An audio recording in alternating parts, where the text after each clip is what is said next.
Hi, my dear students. Second year physics in the electromagnetic induction എന്ന് പറയുന്ന chapter എൻ്റെ last പാർട്ടാണ് ഇന്ന് നമ്മൾ കൈകാര്യം ചെയ്യാൻ പോകുന്നത്. കഴിഞ്ഞ ക്ലാസ്സിൽ നമ്മൾ അവസാനിപ്പിച്ച ആ ഭാഗത്തു നിന്ന് തന്നെ നമുക്ക് സ്റ്റാർട്ട് ചെയ്യാം. ചെറിയൊരു പോർഷൻ ഏറ്റവും പ്രധാനപ്പെട്ടതാണ്. ഡെറിവേഷൻ പരീക്ഷയ്ക്ക് ചോദിക്കുന്നതാണ്. കഴിഞ്ഞ ദിവസം അവസാനിപ്പിച്ച പോർഷൻ എന്തായിരുന്നു? Self inductance of a solenoid. നമ്മൾ ഡിറൈവ് ചെയ്ത് വെച്ചതാണ്. ഡെറിവേഷൻ നിങ്ങൾ ഒന്നുകൂടി ആ ക്ലാസ് കണ്ട് പഠിക്കുക. ആ ഫോർമുല ഞാൻ ഒന്നുകൂടി ഉപയോഗിക്കാൻ പോവാണ്. Self inductance of a solenoid L equal to μ0 μr n a n, or that's equal to μ0 μr n square a by n. ഈ രണ്ട് ഫോർമുലകളും നന്നായി മനസ്സിലാക്കുക. എന്താണ് അതിലെ ലെറ്റേഴ്സ്? μ0 എന്ന് പറഞ്ഞാൽ permeability of free space. Value അറിയാം നിങ്ങൾക്ക്, 4π × 10⁻⁻⁷ ഹെൻറി പെർ മീറ്റർ SI സിസ്റ്റത്തിൽ. μr എന്ന് പറഞ്ഞാൽ ആ കോയിലിന്റെ ഉള്ളില്, അതായത് ഇങ്ങനെയാണ്, ഇതിന്റെ ഉള്ളില് നമ്മൾ എന്തെങ്കിലും ഒരു ദണ്ട് വെക്കുകയാണെങ്കിൽ ആ ദണ്ടിന്റെ റിലേറ്റീവ് പെർമിയബിലിറ്റി ആണ് μr. ഇപ്പൊ ഫെറോ മാഗ്നറ്റിക് സബ്സ്റ്റൻസ് ആണെങ്കിൽ ആ μr മച്ച് ഗ്രേറ്റർ ദാൻ 1 ആണ്. പാരാമാഗ്നറ്റിക് സബ്സ്റ്റൻസ് ആണ് വയ്ക്കുന്നതെങ്കിൽ ആ μr ജസ്റ്റ് ഗ്രേറ്റർ ദാൻ 1 ആണ്. അതായത് paramagnetic substance aluminium, chromium, sodium മുതലായിട്ടുള്ള ആൾക്കാർ. ഫെറോമാഗ്നറ്റിക് സബ്സ്റ്റൻസുകൾ ആരൊക്കെയായിരുന്നു? Soft iron, steel, alnico, cobalt, nickel മുതലായിട്ടുള്ള വസ്തുക്കൾ. ഇങ്ങനെ ഏതെങ്കിലുമാണ് നമ്മൾ ഈ സോളിനോയിഡിന്റെ കോർ ആയിട്ട് ഉപയോഗിക്കുന്നതെങ്കിൽ μr ഗ്രേറ്റർ ദാൻ 1 ആയതുകൊണ്ട് സെൽഫ് ഇൻഡക്റ്റൻസ് കൂടും. അപ്പൊ ഒരു എയർ കോർഡ് സോളിനോയിഡിനേക്കാൾ കൂടുതലായിരിക്കും സെൽഫ് ഇൻഡക്റ്റൻസ് എപ്പോൾ ഒരു പാരാമാഗ്നറ്റിക് സബ്സ്റ്റൻസോ ഒരു ഫെറോമാഗ്നറ്റിക് സബ്സ്റ്റൻസോ സോളിനോയിഡിന്റെ കോറായി ഉപയോഗിക്കുകയാണെങ്കിൽ. ഓർമ്മയിൽ വെക്കുക, എത്ര ടൈംസ് കൂടും? μr ടൈംസ് കൂടും. അപ്പൊ സെൽഫ് ഇൻഡക്റ്റൻസ് ഇൻക്രീസസ്. അങ്ങനെ ഒരു വൺ വേർഡ് ക്വസ്റ്റ്യൻ ചോദിക്കാൻ സാധ്യത. അതേസമയത്ത് ഒരു ഡയാമാഗ്നറ്റിക് സബ്സ്റ്റൻസ് ആണ് നമ്മൾ സോളിനോയിഡിന്റെ കോറായിട്ട് ഉപയോഗിക്കുന്നതെങ്കിൽ, ഡയാമാഗ്നറ്റിക് സബ്സ്റ്റൻസ് ആരൊക്കെയാണ്? നമ്മൾ diamagnetic substance gold, silver, copper, bismuth, mercury, lead, water etcetera. ഇങ്ങനെയുള്ള ആൾക്കാർ ആരെങ്കിലും ആണെങ്കിൽ അവരുടെയൊക്കെ റിലേറ്റീവ് പെർമിയബിലിറ്റി ലെസ് ദാൻ 1 ആണ്. μr ലെസ് ദാൻ 1 ആണെങ്കിൽ സെൽഫ് ഇൻഡക്റ്റൻസ് ഇപ്പോഴുള്ള എയർ കോർഡ് സോളിനോയിഡിനേക്കാളും കുറവായിരിക്കും. അപ്പൊ എയർ കോർഡ് സോളിനോയിഡിനേക്കാളും സെൽഫ് ഇൻഡക്റ്റൻസ് കുറയും ഒരു ഡയാമാഗ്നറ്റിക് സബ്സ്റ്റൻസ് കോറായിട്ട് ഉപയോഗിച്ചാൽ. പാരാമാഗ്നറ്റിക്കോ ഫെറോമാഗ്നറ്റിക് ആണ് ഉപയോഗിക്കുന്നതെങ്കിൽ സെൽഫ് ഇൻഡക്റ്റൻസ് കൂടും. നമ്മളെപ്പോഴും സെൽഫ് ഇൻഡക്റ്റൻസ് കൂട്ടാനാണ് ശ്രമിക്കുക. ഓക്കെ, അടുത്ത ചാപ്റ്ററിൽ ഇതുമായി ബന്ധപ്പെട്ട ക്വസ്റ്റ്യൻസ് വീണ്ടും വരും. അപ്പൊ അങ്ങനെ ഒരു ക്വസ്റ്റ്യൻ നമുക്ക് ഇവിടെ പരീക്ഷയ്ക്ക് ചോദിക്കാം. രണ്ടാമത്തെ കാര്യം, ഇനി സ്മോൾ n എന്ന് പറഞ്ഞാൽ ആരാണ്? Number of turns per unit length. 1 metre ലെങ്ത്തിലെ നമ്പർ ഓഫ് ടേൺസ് ആണ് സ്മോൾ n. 1 മീറ്റർ ലെങ്ത്തിൽ എത്ര ടേൺസ് ഉണ്ട്, യൂണിറ്റ് ലെങ്ത്തിൽ എത്ര ടേൺസ് ഉണ്ട്, അത് കൂടിയാൽ സെൽഫ് ഇൻഡക്റ്റൻസ് കൂടും. ആരാണ് ഈ സ്മോൾ n?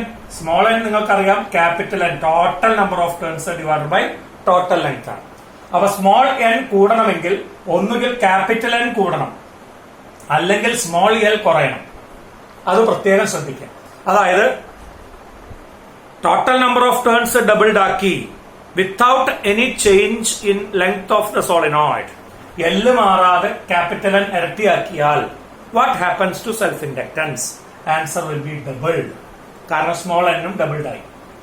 അതേ സമയത്ത് നിങ്ങളോട് ക്വസ്റ്റ്യൻ ചോദിക്കുകയാണ്, if the length and total number of turns of a solenoid is doubled, if the length is doubled and the total number of turns is also doubled, അപ്പൊ capital N ഉം ഇരട്ടിയായി, small n ഉം ഇരട്ടിയായി. അതുകൊണ്ട് small n ന് മാറ്റം ഉണ്ടാവില്ല. അതുകൊണ്ട് സ്മോൾ n ന് മാറ്റമില്ലാത്തടത്തോളം കാലം അവിടെ ഈ സ്മോൾ n എഫക്ട് ചെയ്യുന്നില്ല. പക്ഷേ ക്യാപിറ്റൽ N അവിടെ വേറെ ഇക്വേഷനിൽ വീണ്ടും വരുന്നുണ്ട്. അപ്പൊ ക്യാപിറ്റൽ N ഇരട്ടി ആയതുകൊണ്ട് സെൽഫ് ഇൻഡക്റ്റൻസ് ഇരട്ടിയാവും. മനസ്സിലായല്ലോ അല്ലെ? ഓക്കെ, നമുക്ക് ഒന്നും കൂടി ഈ ഇക്വേഷനെ ഈ രൂപത്തിൽ നോക്കിയാൽ ആ നമ്പർ ഓഫ് ടേൺസ് ക്ലിയർ ആവും. If the length of a solenoid is doubled without any change in its length, what will be the new self inductance? Number of turns is double, total number of turns is double. അപ്പൊ n എന്നുള്ളടത്ത് 2n എന്ന് എഴുതും. അപ്പൊ square ചെയ്യുമ്പോൾ 4 times ആയിട്ട് മാറും. Length മാറിയിട്ടില്ല എന്ന് പറഞ്ഞു. അപ്പൊ എന്താ സംഭവിക്കുക? self-inductance of the solenoid becomes 4 times. Small എന്നിലും ഒരു ക്യാപിറ്റൽ എൻ ഉണ്ട്, അല്ലാതെയും ഒരു ക്യാപിറ്റൽ എൻ അവിടെ ടോട്ടൽ നമ്പർ ഓഫ് ടേൺസ് ഉണ്ട്. അപ്പം 4 ഇരട്ടിയായിട്ട് കൂടും. എങ്ങനെയാണെങ്കിൽ ലെങ്ത് മാറിയിട്ടില്ലെങ്കിൽ. അതേ ക്വസ്റ്റ്യനിൽ തന്നെ if the total number of turns and total length is doubled what happens to self inductance എന്ന് ചോദിച്ചാൽ സ്മോൾ എന്നിന് മാറ്റില്ല, അപ്പൊ ഇതിൽക്ക് മാറ്റില്ല. പക്ഷെ ക്യാപിറ്റൽ എൻ ഇരട്ടി ആയതുകൊണ്ട് സെൽഫ് ഇൻഡക്ടൻസ് ഇരട്ടിയാവും. ഈ ഫോർമുല നോക്കി ഒന്നുകൂടി എളുപ്പമാണ്. ക്യാപിറ്റൽ എൻ ഇരട്ടിയായി, അപ്പൊ 4 ഇരട്ടിയായിട്ട് സെൽഫ് ഇൻഡക്ടൻസ് കൂടും. പക്ഷെ ഇവിടെ താഴത്തെ ലെങ്ത് 2 ഇരട്ടിയായിട്ടുണ്ട്. അപ്പൊ ഈ 4 ഇരട്ടിയിലത്തെ ഈ 2 ഇരട്ടി ക്യാൻസൽ ചെയ്ത് 2 ഇരട്ടിയായിട്ട് ഉത്തരം മാറും. അപ്പോ if the total number of turns and length of the solenoid is doubled what happens to self inductance? It is doubled. If the total number of turns is doubled without any change in length then self inductance will be 4 times. അപ്പൊ അത് ഓർമ്മിക്കുക. അപ്പൊ small എന്നിനായിട്ടും capital എന്നിനായിട്ടുള്ള ബന്ധം ഓർമ്മയിൽ വന്നു. പിന്നെ area of cross section ആണ് ഈ ഏരിയ ഓഫ് ക്രോസ് സെക്ഷൻ ഇരട്ടിയായാൽ സെൽഫ് ഇൻഡക്ടൻസ് ഇരട്ടിയാവും. അപ്പൊ ഡയറക്ട്ലി പ്രൊപ്പോർഷൻ ആണ്. ഏരിയ ഓഫ് ക്രോസ് സെക്ഷൻ ആവില്ല ചിലപ്പോൾ നിങ്ങളോട് ക്വസ്റ്റ്യനിൽ ചോദിക്കുക. If the radius of the coil is doubled, സോളിനോയിഡിന്റെ റേഡിയസ് ഡബിൾ ആയാൽ നിങ്ങൾക്കറിയാം ഏരിയ കണ്ടുപിടിക്കാനുള്ള ഫോർമുല πr². അപ്പൊ റേഡിയസ് ഡബിൾ ആയാൽ ഏരിയ 2 times ആവും. ഇവിടെ 2² വരും, 4 times ആയിട്ട് മാറും. അപ്പൊ if radius is doubled area becomes 4 times. Area 4 times ആയാൽ self inductance also becomes 4 times. അപ്പൊ ഈ കാര്യങ്ങളൊക്കെ ഓർമ്മിക്കുക. So self inductance is depending upon relative permeability of the medium, total number of turns, total length of the solenoid that is number of turns per unit length and area of cross section. എങ്ങനെയാണ് ബന്ധപ്പെടുക എന്നുള്ളത് നന്നായിട്ട് ആലോചിച്ചിട്ട് ഉത്തരങ്ങൾ എഴുതണം. അങ്ങനെ ഒരു question നിങ്ങളോട് ചോദിക്കാം. ഇനി നമ്മൾ പുതിയ ക്ലാസ്സിലേക്ക് പോവുകയാണ്. And that is mutual inductance of 2 coils. 2 കോയിലുകൾ. നേരത്തെ സെൽഫ് ഇൻഡക്ടൻസ് കണ്ടെത്തിയെങ്കിൽ കഴിഞ്ഞ 2 കൊല്ലം മുമ്പുള്ള പബ്ലിക് എക്സാമിനേഷന് ചോദിച്ച ചോദ്യമാണ്. 2 കോയിലുകളുണ്ട്. ഒരു കോയിലിനെ നമുക്ക് പ്രൈമറി എന്ന് വിളിക്കാം.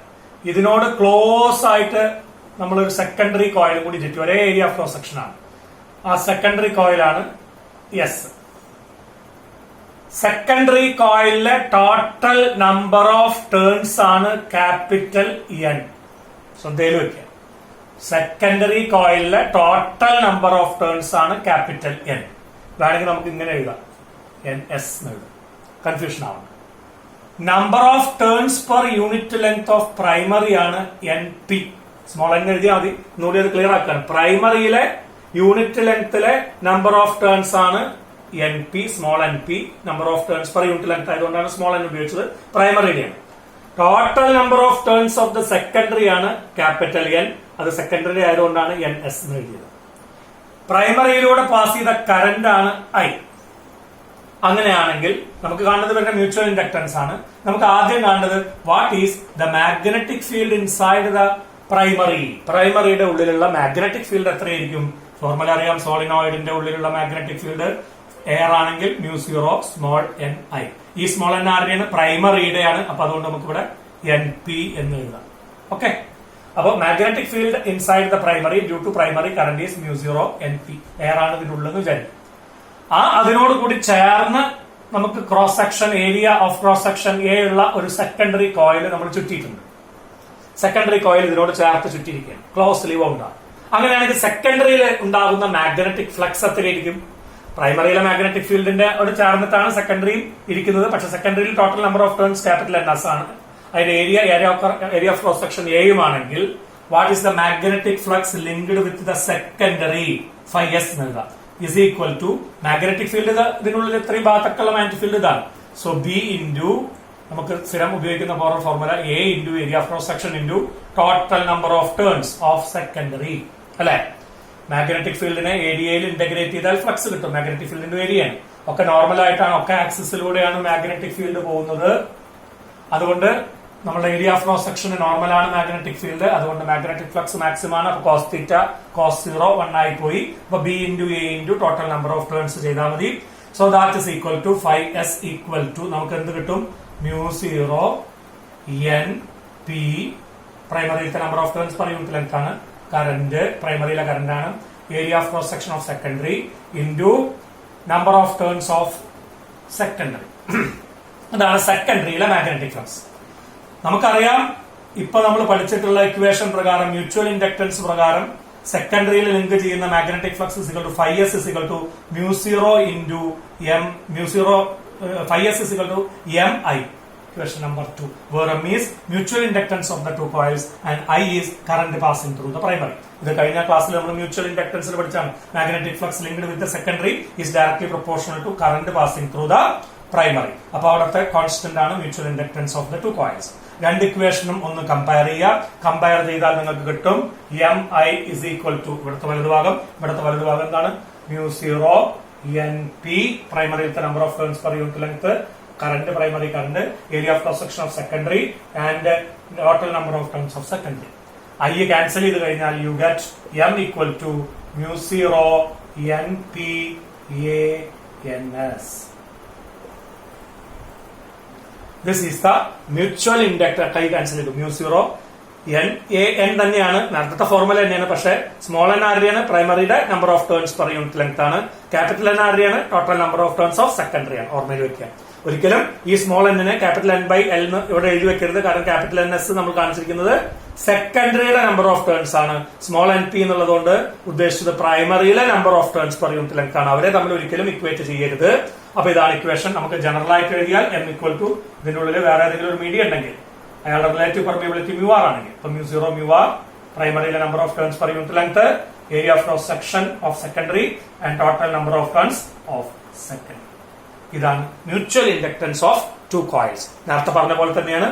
ഇടയിലുള്ള മീഡിയം പാരയോ ഫെറയോ ആയി കഴിഞ്ഞാൽ μr ടൈംസ് മ്യൂച്വൽ ഇൻഡക്ടൻസ് കൂടും. Number of turns per unit length of primary കൂടിയാലും മ്യൂച്വൽ ഇൻഡക്ടൻസ് കൂടും. ഏരിയ ഓഫ് ക്രോസ് സെക്ഷൻ അല്ലെങ്കിൽ റേഡിയസ് ഒക്കെ സെക്കൻഡറിയുടെ കൂടിയാലും മ്യൂച്വൽ ഇൻഡക്ടൻസ് കൂടും. Total number of turns of secondary കൂടിയാലും മ്യൂച്വൽ ഇൻഡക്ടൻസ് കൂടും. അതിന്റെ പ്രൊപ്പോർഷണാലിറ്റിയാണ് എഴുതിയത്. സോ ആ ഫോർമുലയും നന്നായി ഡിറൈവ് ചെയ്യാൻ പഠിക്കുക. ഈ ചാപ്റ്ററിന്റെ അവസാന ഘട്ടത്തിലേക്ക് നമ്മൾ കിടക്കുകയാണ്. And that is energy stored in a coil or in a solenoid or in A inductor. ഇനി ഈ വാക്കുകളൊക്കെ ഓൾമോസ്റ്റ് സിമിലർ മീനിങ് ആണെന്ന് മനസ്സിലാക്കുക. ഒരു കോയില്, ഒരു ഇൻഡക്ടർ, ഇൻഡക്ടൻസ് തരുന്ന ആളെയാണ് ഇൻഡക്ടർ എന്ന് പറയാ. അതുപോലെ തന്നെ സോളിനോയിഡ്. കോയില്, ഇൻഡക്ടർ, സോളിനോയിഡ് ഒക്കെ ഒന്ന് തന്നെയാണ് കേട്ടോ. കോയിൽ എന്ന് പറഞ്ഞാലും കുഴപ്പമില്ല, ഇൻഡക്ടർ എന്ന് പറഞ്ഞാലും കുഴപ്പമില്ല, സോളിനോയിഡ് എന്ന് പറഞ്ഞാലും ഒക്കെ ഏകദേശം ഒരേ മീനിങ്ങിൽ വരും. ഇവരുടെയൊക്കെ ഉള്ളിലുള്ള എനർജി കാണാനുള്ള ശ്രമമാണ് നമ്മൾ നടത്താൻ പോകുന്നത്. ഒരു കപ്പാസിറ്ററിനെ പോലെ തന്നെയാണ് ഇൻഡക്ടർ. ഒരു ഇലക്ട്രിക്കൽ സർക്യൂട്ടിൽ കപ്പാസിറ്ററിനെ പോലെ തന്നെയാണ് ഇൻഡക്ടർ. ഇൻഡക്ടറിനെ കാണിക്കുന്ന അക്ഷരപ്പം നമ്മൾ പഠിച്ച ഇൻഡക്ടൻസ് ആണ് എല്ലാം. ഒരു കപ്പാസിറ്ററിലെ എനർജി നമ്മൾ കാൽക്കുലേറ്റ് ചെയ്തിരുന്നു. അതേപോലെ തന്നെയാണ് നമ്മൾ ഒരു ഇൻഡക്ടറിലെയും എനർജി സ്റ്റോർ ചെയ്യുന്നത് കാണാൻ പോകും. അപ്പൊ നമുക്ക് ഓർമ്മിക്കുക, ഇങ്ങനെ ഞാനൊരു ഇൻഡക്ടറിനെ കാണിച്ചിട്ടുണ്ട്. ഇവിടെ ഞാനൊരു ബാറ്ററി കണക്ഷൻ കൊടുക്കുന്നുണ്ട്. ഇൻഡക്ടറിനെ കാണിക്കുമ്പോൾ ഒരു കോയിൽ, ആ കോയിലിന്റെ ഇൻഡക്ടൻസ് L ആണ്. ഇതിലൂടെ പാസ് ചെയ്യുന്ന കറന്റ് I ആണ്. ഓക്കെ, അപ്പൊ നമുക്ക് എങ്ങനെയാണ് ഇതിന്റെ എനർജി കാണാൻ പോവുക നോക്കാം. ആദ്യം നമ്മൾ ചെയ്യുന്നത് എന്താണ്? നമ്മൾ പറഞ്ഞത് ഒരു ഇൻഡക്ടറിനായിട്ട് ബന്ധപ്പെട്ടത്, ആ ഇൻഡക്ടറിൽ കറന്റ് വ്യത്യാസപ്പെടുമ്പോൾ, അതായത് ഓൺ ചെയ്യുമ്പോൾ കറന്റ് കൂടും, കറന്റ് വ്യത്യാസപ്പെടും. ഓഫ് ചെയ്യുമ്പോൾ കറന്റ് കുറയും, കറന്റ് വ്യത്യാസപ്പെടും. ഇങ്ങനെ കറന്റ് വ്യത്യാസപ്പെടുമ്പോൾ അതിൽ ഒരു ഇൻഡ്യൂസ്ഡ് EMF അപ്ലൈഡ് EMFനെതിരായി ഉണ്ടാകും. ഇതിനെയാണ് ബാക്ക് EMF എന്ന് പറയുക. ആ ഫിനോമിനൻ ആയിരുന്നു സെൽഫ് ഇൻഡക്ഷൻ. അതുമായി ബന്ധപ്പെട്ട ഒരു കോൺസ്റ്റന്റ് ആണ് phi is proportional to I and phi by I is a constant and that is called self inductance. Its SI unit is Henry. ഇങ്ങനെയൊക്കെ നമ്മൾ പറഞ്ഞു കഴിഞ്ഞതാണ്. അപ്പോ എന്താണ് പറഞ്ഞത്? കറന്റ് വ്യത്യാസപ്പെടുമ്പോൾ, കറന്റ് കൂടാൻ ശ്രമിക്കുമ്പോൾ അത് കുറയ്ക്കുന്ന ഒരു ബാക്ക് EMF അവിടെ ഉണ്ടാവും. ആ ബാക്ക് EMFന്റെ ഫോർമുല നിങ്ങൾക്കറിയാം. What is that back EMF? Epsilon is equal to L di by dt. നമ്മൾ ആ ടോപ്പിക്കിൽ കൃത്യമായി ഡിറൈവ് ചെയ്തതാണ്. ഒരു നെഗറ്റീവ് സൈൻ നമ്മൾ അവിടെ കൊടുത്തിരുന്നു. എന്തായിരുന്നു നെഗറ്റീവ് സൈനിന്റെ അർത്ഥം? മാഗ്നറ്റിക് ഫ്ലക്സിന്റെ ചേഞ്ചിനെ ഒപ്പോസ് ചെയ്യും. ലെൻസസ് ലോ പ്രകാരമാണ്. അതായത് കറന്റിന്റെ ചേഞ്ചിനെ ഒപ്പോസ് ചെയ്യും. കറന്റ് കൂടുമ്പോ കുറയ്ക്കാൻ നോക്കും, കറന്റ് കുറയുമ്പോ കുറയാതിരിക്കാൻ നോക്കും, കൂട്ടാൻ നോക്കും എന്നർത്ഥം. അപ്പൊ ഇതാണ് ബാക്ക് EMF. ഇപ്പോ ഒരു കറന്റ് ഇവിടെ ഓൺ ചെയ്യുമ്പോൾ, കൂടുമ്പോൾ ഈ ബാക്ക് EMF അയാളെ ഒപ്പോസ് ചെയ്തുകൊണ്ട് നിൽക്കും. അപ്പൊ സ്വാഭാവികമായിട്ട് നമ്മൾ കൊടുക്കുന്ന ബാറ്ററിക്ക്, അതായത് നമ്മളുടെ അപ്ലൈഡ് EMFന് വർക്ക് ചെയ്യേണ്ടി വരും. ആർക്കെതിരെ വർക്ക് ചെയ്യേണ്ടി വരും? ഈ ബാക്ക് EMFന് എതിരെ വർക്ക് ചെയ്യേണ്ടി വരും. എന്തിന് വർക്ക് ചെയ്യേണ്ടി വരും? കറന്റിനെ വർദ്ധിപ്പിക്കാൻ. അപ്പൊ in order to increase the current in a coil, the source or the applied EMF will have to do work against the back EMF. Back EMFനെതിരായി വർക്ക് ചെയ്യേണ്ടി വരും. This work done is stored in the magnetic field of the coil. ആ കോയിലിന്റെ ഉള്ളിൽ magnetic field ഉണ്ട്, സോളിനോയിഡിന്റെ ഉള്ളിൽ magnetic field നമുക്കറിയാം. ആ കോയിലിന്റെ ഉള്ളിലെ മാഗ്നറ്റിക് ഫീൽഡിൽ എനർജി ആയിട്ട് സ്റ്റോർ ചെയ്യും. അപ്പൊ ഞാൻ ഒരു വാചകം പറഞ്ഞ് ശ്രദ്ധിക്കുക. The work done to increase the current in a coil against the back EMF is stored in the coil in the magnetic field as potential energy. Energy ആയിട്ട് സ്റ്റോർ ചെയ്യും. ആ എനർജിയാണ് നമ്മൾ കാൽക്കുലേറ്റ് ചെയ്യാൻ പോകുന്നത്. അപ്പൊ ഈ ഒരു വാചകം നിർബന്ധമായിട്ട് പരീക്ഷയ്ക്ക് എഴുതി വെക്കണം.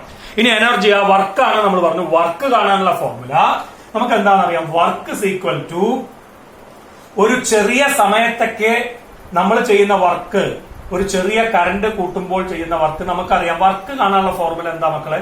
Q ഇൻറ്റു വി ആണ് അല്ലെ. അല്ലെങ്കിൽ നമുക്ക് ഇങ്ങനെ എഴുതാം, V into I into T ആണ്. Q ഇൻറ്റു വി ആണ്. Q എന്നുള്ളടത്ത് കറണ്ട് ഇൻറ്റു ടൈം ആണ്. നമുക്ക് ഇവിടെ Q ഇല്ലല്ലോ, ചാർജ് ഇല്ല, ഒക്കെ കറണ്ടാണ്. അപ്പൊ വി ഐ ടി ആണ് നമ്മുടെ ബേസിക് ആയിട്ടുള്ള ഫോർമുല. അതിലേക്ക് നമുക്കൊന്ന് തിരിച്ചു വരാം. ചെറിയ വർക്ക് നമ്മൾ ആദ്യം കാണാം. അപ്പൊ വാരിയബിൾ വർക്കാണല്ലോ, വാരിയബിൾ ആയിട്ടുള്ള കാര്യങ്ങളല്ലേ വരുന്നത്. കാരണം അപ്ലൈഡ് EMF കറണ്ട് ചേഞ്ച് ചെയ്യുന്നതിനനുസരിച്ച് മാറിക്കൊണ്ടിരിക്കും. So dW, small work done to increase a small current is given by, എങ്ങനെ കാണാം? വിന്റെ സ്ഥാനത്ത് നമുക്ക് ആർക്കെതിരെ വർക്ക് ചെയ്യേണ്ടത്? ഈ ബാക്ക് EMF-നെതിരെ. വിക്ക് പകരം നമുക്ക് ഈ ഇള കൊടുക്കാം, എപ്സിലോൺ കൊടുക്കാം. എത്ര കറണ്ടാണ് നമുക്കുള്ളത്? ഐ ആണ് നമ്മൾ നോക്കുന്ന സമയത്തുള്ള കറണ്ട്. നമ്മൾ നോക്കുന്ന ഇൻസ്റ്റന്റിലെ കറണ്ട് ഐ ആണ് വിചാരിക്കുക. എത്ര സമയത്തേക്ക് ചെയ്യുന്ന വർക്കാണ്? ഒരു ചെറിയ സമയത്തേക്കാണ് ഈ കറണ്ടിനെ നമ്മൾ ഇനി കൂട്ടാൻ പോകുന്ന. ഒരു ഡി ഐ കൂട്ടാൻ പോവാണ്. അതിനെടുക്കുന്ന സമയം ഡി ടി ആണ്. അപ്പൊ ഐ ആണ് ഇപ്പോഴുള്ള കറണ്ട്. ആ സമയത്തുള്ള ബാക്ക് EMF ആണ് എപ്സിലോൺ. ഒരു ചെറിയ സമയം ഡി ടി കൊണ്ട് ഒരു ഡി ഐ എന്ന് പറയുന്ന ചെറിയ കറണ്ടിനെ വർദ്ധിപ്പിക്കാൻ വേണ്ട ചെറിയ വർക്കാണ് dW = epsilon I D T. വിന്റെ സ്ഥാനത്ത് ബാക്ക് EMF-നെ കൊടുത്തു, ഐന്റെ സ്ഥാനത്ത് ആ സമയത്തുള്ള ഇൻസ്റ്റന്റേനിയസ് കറണ്ടിനെ കൊടുത്തു, ടിന്റെ സമയത്ത് ചെറിയൊരു സമയത്തിനെ കൊടുത്തു, ഡി ടി. സബ്സ്റ്റിറ്റ്യൂട്ട് ചെയ്താൽ ദാറ്റ്സ് ഈക്വൽ ടു എപ്സിലോണിന്റെ സ്ഥാനത്ത് ആരാ വരിക? L D I by D T into I into D T. Okay, so ഈ ഡി ടി ക്യാൻസൽ ചെയ്ത് പോകും. അപ്പൊ dW = ഡി ടി ക്യാൻസൽ ചെയ്ത് പോയ എല്, ഒരു ഐ ഉണ്ട്, ഡി ഐ. ക്ലിയർ ആയല്ലോ? So total work done is equal to integral. ഇതിനൊക്കെ കൂടി ഇന്റഗ്രേറ്റ് ചെയ്യാം. നമ്മൾ കറണ്ട് 0-ൽ നിന്ന്, കറണ്ടാണല്ലോ ഇപ്പൊ മാറുന്ന ഡി ഐ എന്ന് വന്ന് കണ്ടോ, I0 എന്ന് പറയുന്ന ഒരു മാക്സിമം കറണ്ടിലേക്കാണ് കറണ്ട് വർദ്ധിപ്പിക്കുന്നതെങ്കിൽ ഇതിനെ ഇന്റഗ്രേറ്റ് ചെയ്യുക. L I D I integrate ചെയ്യുക. എവിടുന്നാണ്? 0-ൽ നിന്ന് I0ലേക്ക്. കറണ്ട് 0 മുതൽ മാക്സിമം ആയിട്ടുള്ള I0 വരെ കൂടുകയാണ് വിചാരിക്കും. That's equal to L constant ആണ്, ഐനെ ഐ ഡി ഐ ആണ്. അപ്പൊ ഐനെ ഇന്റഗ്രേറ്റ് ചെയ്താൽ ഉത്തരം എക്സിനെ ഇന്റഗ്രേറ്റ് ചെയ്താൽ x⁻n+1/n+1. അപ്പൊ ഐനെ ഇന്റഗ്രേറ്റ് ചെയ്താൽ I⁻1+1 that is 1+1 is 2 divided by 1+1 that is 2 I²/2. Now limit കൊടുക്കുക 0 മുതൽ I0 വരെ. That's equal to lower limit കൊടുത്താൽ അത് 0 ആയി പോകും. അപ്പർ ലിമിറ്റ് മാത്രം കൊടുത്താൽ ആദ്യം ഉത്തരം വരിക ഹാഫ് കൊണ്ട് പുറത്തേക്ക് പോയി I² മാത്രം, I0² മാത്രം വരും, -0. So W is equal to എന്ത് കിട്ടി? Work done is equal to half L I0². ഈ വർക്ക് ഡൺ ആണ് എന്തായി മാറിയത്? എനർജി ആയിട്ട് മാറിയത്. So potential energy in the magnetic field of the coil is equal to half L I0². Button I0 is the maximum current in the coil, then the energy stored in the magnetic field is half L I0². ഓർമ്മയിൽ വെക്കുക. Clear? Half L I0², where L is self-inductance of the coil, I0 is current in the coil. ഇനി simple ആയിട്ട് നിങ്ങൾക്ക് formula എഴുതാം. If I is the current, I ആണ് current എങ്കിൽ energy is half L I². Clear? അപ്പൊ ഈ derivation നന്നായിട്ട് മനസ്സിൽ വെക്കുക. The work done to increase the current against the applied EMF is stored in the magnetic field of the coil as potential energy. It is given by U equal to half Li². Derive ചെയ്ത മെത്തേഡും ഓർമ്മിക്കുക, ഫോർമുലയും ഓർക്കുക. Public പരീക്ഷയ്ക്ക് പല പ്രാവശ്യം ചോദിച്ചതാണ്. അങ്ങനെയാണെങ്കിൽ നമുക്കൊരു വാക്കും കൂടി പറയാം. Energy density. നമ്മൾ കപ്പാസിറ്ററിലെ എനർജി എത്രയായിരുന്നു? ഹാഫ് CV² ആയിരുന്നു. എന്നിട്ട് എനർജി ഡെൻസിറ്റി നമ്മൾ കണ്ടിരുന്നു half ε0 E², where E is electric field between the plates of the capacitor. അതുപോലെ energy density here is equal to total energy half Li² per unit volume. ആകെ ഈ കോയിലിന്റെ volume കൊണ്ട് ഈ ടോട്ടൽ എനർജിയെ ഡിവൈഡ് ചെയ്താൽ നിങ്ങൾക്ക് ആരെ കിട്ടും? മാഗ്നറ്റിക് ഫീൽഡിലെ യൂണിറ്റ് വോള്യത്തിലെ എനർജി കിട്ടും. അതിനെയാണ് energy density of the coil അല്ലെങ്കിൽ ഇൻഡക്ടർ അല്ലെങ്കിൽ സോളിനോയിഡ് എന്ന് പറയാം. നിങ്ങൾക്ക് സബ്സ്റ്റിറ്റ്യൂട്ട് ചെയ്യാം. That's equal to energy density ആണ് കാണുന്നത്, ഹാഫ് ഇൻറ്റു എല്ലിന്റെ സ്ഥാനത്ത് നിങ്ങൾക്ക് μ0 n a n കൊടുക്കാം അല്ലെ. μ0 NaN കൊടുക്കാം. അത് കഴിഞ്ഞാൽ I സ്ക്വയർ അത് അവിടെയുണ്ട്. ബിന്റെ എല്ലിന്റെ സ്ഥാനത്ത് μ0 NaN എന്നുള്ള ഫോർമുല കൊടുത്തു. Self inductance of solenoid I square divide by volume എത്ര വരിക? ഏരിയ ഓഫ് ക്രോസ് സെക്ഷൻ എയും എൽ ആണ് ലെങ്ത്തും എങ്കിൽ area of volume is A into L. Okay, A cancel ചെയ്ത് പോയി. ക്ലിയർ? അപ്പൊ നമ്മൾ ഈ ഫോർമുല എന്തായിട്ട് വരും? ½ ഇൻറ്റു μ0 ഇൻറ്റു ഈ N/L വരും. നോക്കൂ, ഇവിടെ ഒരു N/L വരും. ആ N/L നമുക്ക് എന്തായിട്ട് വിളിക്കാം? സോറി, ഈ N/L അല്ല, ഇവിടെ എ ക്യാൻസൽ ചെയ്ത് പോയിട്ടുണ്ട്. ഈ ക്യാപിറ്റൽ N/L വരും. ക്യാപിറ്റൽ N/L നമുക്ക് സ്മോൾ n കൊടുക്കാം. അപ്പൊ സ്മോൾ n അവിടെ ഉണ്ട്, എ ക്യാൻസൽ ചെയ്ത് പോയിട്ടുണ്ട്. ഇനി വീണ്ടും ഒരു സ്മോൾ n വന്നു, I സ്ക്വയർ എന്ന് വരും. Okay, that's equal to μ0 N square അല്ലെ I സ്ക്വയർ ബൈ 2 എന്ന് വരും. ഒന്നുകൂടി സബ്സ്റ്റിറ്റ്യൂട്ട് ചെയ്താൽ μ0 NI ഹോൾ സ്ക്വയർ എന്ന് എഴുതിയാൽ μ0 square N square I square വരും. അപ്പൊ ഒരു μ0 കൂടുതലുണ്ട്. അപ്പൊ അടിയിൽ ഒരു μ0 ഇടണം. അപ്പൊ 2 അവിടെ ഉണ്ട്, ഓൾറെഡി ഒരു μ0. അപ്പൊ നമുക്ക് സിംപ്ലിഫൈ ചെയ്താൽ ശരിയാവും. ഇവിടെ μ0 സ്ക്വയർ ആവണം, അല്ല μ0 ഉള്ളൂ. അതുകൊണ്ട് μ0 സ്ക്വയർ വന്നാൽ അതിനൊരു μ0 അടിച്ചു. ബാക്കി N ഉം I ഒക്കെ കോമൺ ആയി. What is μ0 NI? μ0 NI is magnetic field ആണ് അല്ലെ, inside the solenoid. So that is B square by 2 μ0. നോക്കൂ, ഇതേപോലെ തന്നെ കിട്ടിയ energy density is equal to half അവിടെ ഉണ്ട്. എപ്സിലോൺ 0 മുകളിലാണെങ്കിൽ μ0 അടിയിലിട്ടോളണം. ഈ ഉണ്ടെങ്കിൽ ഇക്ക് പകരം ബി എടുക്കണം. ഓക്കെ, അപ്പൊ energy density in a solenoid is equal to B square by 2 μ0. Energy density in a capacitor is equal to ½ epsilon 0 E square എന്ന് കിട്ടും. എപ്സിലോൺ 0 ന്യൂമറേറ്ററിലാണെങ്കിൽ μ0 ഡിനോമിനേറ്ററിൽ ഇടുക. ഇലക്ട്രിക് ഫീൽഡ് ക്യാപിറ്റൽ ഇക്ക് പകരം ബി ഇടുക. ബാക്കി സംഖ്യകളൊന്നും മാറ്റണ്ട. അപ്പൊ ½ എപ്സിലോൺ 0 E സ്ക്വയർ എഴുതുന്നതിന് പകരം ഹാഫ് അവിടെ തന്നെ ഉണ്ട്. എപ്സിലോൺ 0 പകരം μ0 ഡിനോമിനേറ്ററിൽ ഇട്ടു. ക്യാപിറ്റൽ ഇക്ക് പകരം മാഗ്നറ്റിക് ഫീൽഡ് ഇവിടെ ബി മുകളിൽ ഇട്ടു, B സ്ക്വയർ. അത് ഡിറൈവ് ചെയ്ത വഴിയാണ്. നിങ്ങൾ അതേക്കുറിച്ച് ഭയങ്കര കോംപ്ലിക്കേഷൻ ഒന്നും വിചാരിക്കേണ്ട, സിമ്പിൾ ആയിട്ട് ഞാൻ ചെയ്തതാണ്. അപ്പൊ ഇതാണ് energy density in a coil. അപ്പൊ energy in the coil is ½ Li square ആണ്. എനർജി ഡെൻസിറ്റി പെർ യൂണിറ്റ് വോള്യത്തിലുള്ള എനർജി B സ്ക്വയർ ബൈ 2 μ0 ആണ്. ഇത്രയും കാര്യങ്ങളൊക്കെ നന്നായി പഠിക്കുക. ഇപ്പൊ നമ്മൾ ഇലക്ട്രോ മാഗ്നറ്റിക് ഇൻഡക്ഷൻ എന്ന് പറയുന്ന ചാപ്റ്ററിനെ അവസാനിപ്പിക്കുകയാണ്. ഇനി നിങ്ങളുടെ ടെക്സ്റ്റ് ബുക്ക് നോക്കിയാൽ ഇതിന്റെ അവസാനം AC ജനറേറ്ററും കൂടി വരുന്നുണ്ട്. പക്ഷെ ഞാൻ അത് അടുത്ത ചാപ്റ്ററിലേക്ക്, ആൾട്ടർനേറ്റിംഗ് കറന്റ്സിനെ സ്റ്റാർട്ടിങ്ങിലേക്ക് മാറ്റിവെക്കുകയാണ്. അങ്ങനെയാണ് ഞാൻ ദിവസവും ക്ലാസ് എടുക്കാറ്. അതുകൊണ്ട് നമുക്കിപ്പോൾ തൽക്കാലം ഈ ചാപ്റ്റർ തീർക്കാം. ഇലക്ട്രോ മാഗ്നറ്റിക് ഇൻഡക്ഷനെ നമ്മൾ തീർത്തു. സെൽഫ് ഇൻഡക്ഷൻ എന്താണ്, മ്യൂച്വൽ ഇൻഡക്ഷൻ എന്താണ്, സെൽഫ് ഇൻഡക്ടൻസ് എന്താണ്, എനർജി ഇൻ സെൽഫ് ഇൻഡക്ടൻസ് എന്താണ്, സോളിനോയിഡിന്റെ സെൽഫ് ഇൻഡക്ടൻസ് എന്താണ്, പിന്നെ ബാക്ക് EMF എന്താണ്, എഡ്ഡി കറന്റ് എന്താണ്, ഫാരഡേസ് ലോസ് എന്താണ്, ലെൻസസ് ലോ എന്താണ്, മോഷണൽ EMF എന്താണ്. ഇത്തരം കാര്യങ്ങളൊക്കെ നന്നായിട്ടൊന്ന് മനസ്സിലാക്കി റിവിഷൻ ചെയ്താൽ ഒരു 2-3 മണിക്കൂർ കൊണ്ട് നിങ്ങൾക്ക് ഈ ചാപ്റ്റർ റിവിഷൻ പൂർത്തിയാക്കാം. Okay, thank you, by.